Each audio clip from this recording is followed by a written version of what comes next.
कितने कठोर हो कि अपनी मैया अपने ग्वाल वालों और गोपियों को इस प्रकार झूठ बोलकर छोड़कर चले आए। कन्हैया ने उद्धव जी को हृदय से लगा लिया और कहा, उद्धव, मैं बस यही तो तुम्हारे हृदय में देखना चाहता था। क्योंकि मैं अपने भक्त के हृदय में केवल भाव देखना चाहता हूं, ज्ञान नहीं देखना चाहता। यही चीज मैं आपको नित्य बता रहा हूं कि अगर हम पूजन पाठ कुछ भी करें तो हमारे अंदर भगवान के प्रति भाव होना चाहिए, भक्ति होनी चाहिए, ना कि ज्ञान। ज्ञान होना आवश्यक है, परंतु ज्ञान से ऊपर भी आज हमने श्रवण किया, ज्ञान से ऊपर भी प्रेम है, ज्ञान से ऊपर भी भाव है। क्योंकि भगवान हमेशा कहा करते हैं कि भाव का भूखा हूं मैं, भाव ही बसार है, भाव से भजले मुझे तो भव से बेड़ा पार है।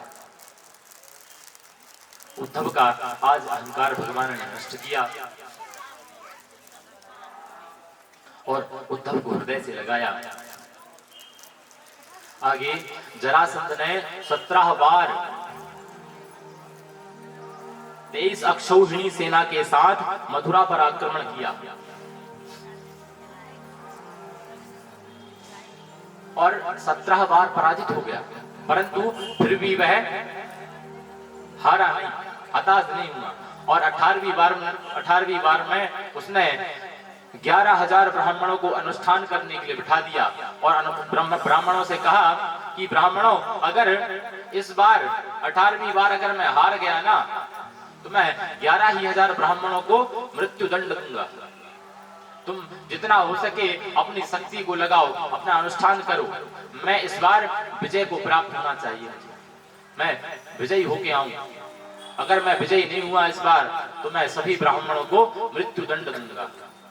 अब ब्राह्मणों ने भगवान से प्रार्थना की, भगवान या तो आप हार जाओ या अपने भक्त ब्राह्मणों को मृत्यु दिलवा दो, आपके ही हाथ में है। तो भगवान कभी भी अपने भक्तों का अहित नहीं करते, स्वयं का अहित तो हो जाने देंगे लेकिन अपने भक्तों का कभी अहित नहीं होने देते। भगवान ने महाभारत में अपनी प्रतिज्ञा तोड़ दी लेकिन अपने भक्तों की प्रतिज्ञा नहीं तोड़ने दी। मेरा कहते ना भगवान, मेरा मान भले टल जाए, भक्त का मान न टलते दे। भक्त का मान नहीं मिटाने देते भगवान, स्वयं का मान भले ही चला जाए। तो आज ब्राह्मणों का मान रखने के लिए, ब्राह्मणों की रक्षा के लिए भगवान ने 18वें युद्ध में जरासंध के साथ युद्ध से भाग लिया और रणछोड़ कहलाए। कहिए रणछोड़ भगवान की। भगवान युद्ध से भाग गए और जरासंध ने मथुरा पर कब्जा कर लिया। भगवान के पीछे काल यवन नाम का राक्षस, काल यवन नाम का दैत्य भागा और मुचकुंद के द्वारा भगवान कृष्ण कन्हैया ने उस काल यवन का उद्धार किया और द्वारिका जाकर और समुद्र में जाकर द्वारिकापुरी बसाई। कृष्ण कन्हैया उस द्वारिका में द्वारिकाधीश नाम से जाने गए। बोले द्वारिकाधीश भगवान की। द्वारिका में जाकर कन्हैया ने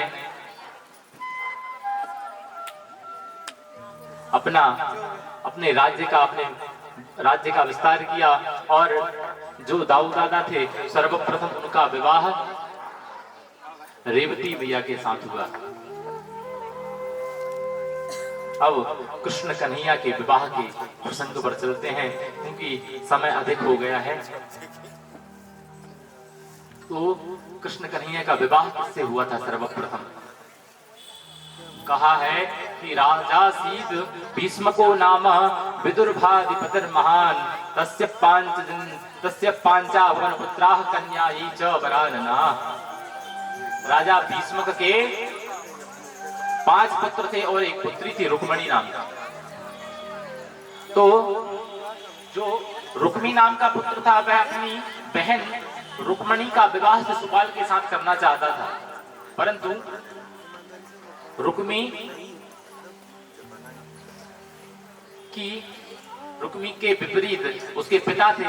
पिता की इच्छा तो थी कि कृष्ण कन्हैया के साथ रुक्मिणी का विवाह हो, और रुक्मिणी जी की इच्छा तो थी। अब जब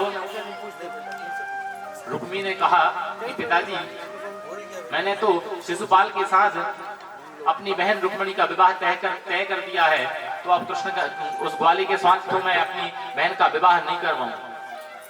शिशुपाल के साथ विवाह हुआ। जब रुक्मिणी जी को यह पता चला कि मेरा विवाह तो शिशुपाल के साथ पक्का हो गया और परसों ही बारात आने वाली है,